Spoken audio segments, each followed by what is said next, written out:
વિસ્તારમાં વસ્તા સર્કલે પરિવાર દ્વારા શ્રી ગણેશજીની સ્થાપના કરવામાં આવે છે। ત્યારબાદ ત્રીજા દિવસે એટલે કે છઠના દિવસે ગૌરી માતાનું આગમન થાય છે। સાતમા દિવસે ગૌરી માતાનું પૂજન એટલે કે સુપડા પૂજન કરવામાં આવે છે। કહેવાય છે કે મહારાષ્ટ્રના કોંકણ વિસ્તાર રહેતા મરાઠી સ્ત્રીઓ માટે આ મોટો તહેવાર ગણાય છે। પૂજામાં જાત જાતના ફળ, ફૂલ વગેરે જેવી વસ્તુઓનો ઉપયોગ કરવામાં આવે છે। તે દિવસે માતાજી પોતાના પિયરમાં આવેલા હોય તેવું કહેવામાં આવે છે, માટે આખી રાત જાગરણ હોય છે ને બીજા દિવસે શ્રી ગણેશ અને માતા ગૌરીનું વિસર્જન કરવામાં આવે છે।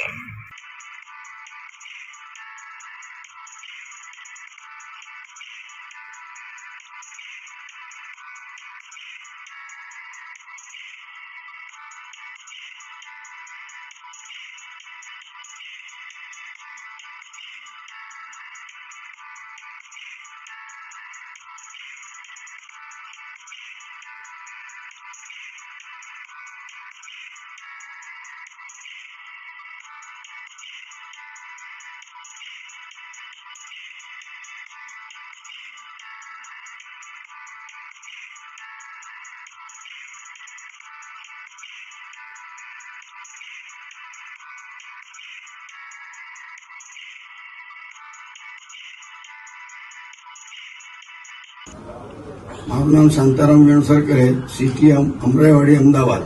છેલ્લા 40-45 વર્ષથી અમે અમદાવાદમાં અહીંયા રહીએ છીએ।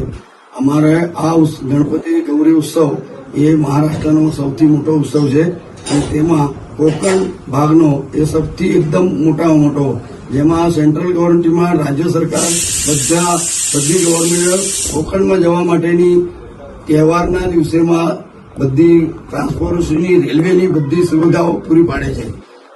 ચતુર્થીના દિવસે ગણપતિનું આહવાન થાય છે। એના 2 દિવસ પછી એટલે સપ્તમીના દિવસે એમની માતા એમને પિયરમાં લેવા આવે છે, ત્યારે એને ગૌરી માતા કહે છે, કોઈ મહાલક્ષ્મી કહે છે। એમનું આવે ત્યારે પૂજન થાય છે।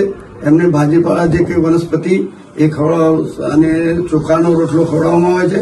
બીજા દિવસે મોટો ઉત્સવ હશે, એમની પૂજા કરવામાં આવે છે।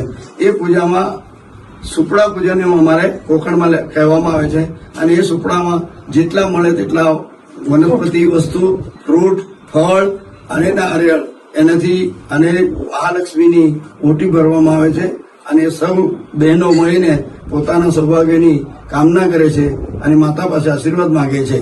આ રીતે અમારે ગૌરી પૂજન એ અષ્ટમીના દિવસે સૌથી મોટો ઉત્સવ મહારાષ્ટ્રીયન મહિલાઓનો હોય છે। એ દિવસે દરેક મહિલા નોકરિયાત હોય કે કોઈ પણ હોય પોતાની રજા પાડીને મહાલક્ષ્મીના પૂજનમાં હાજર રહે છે।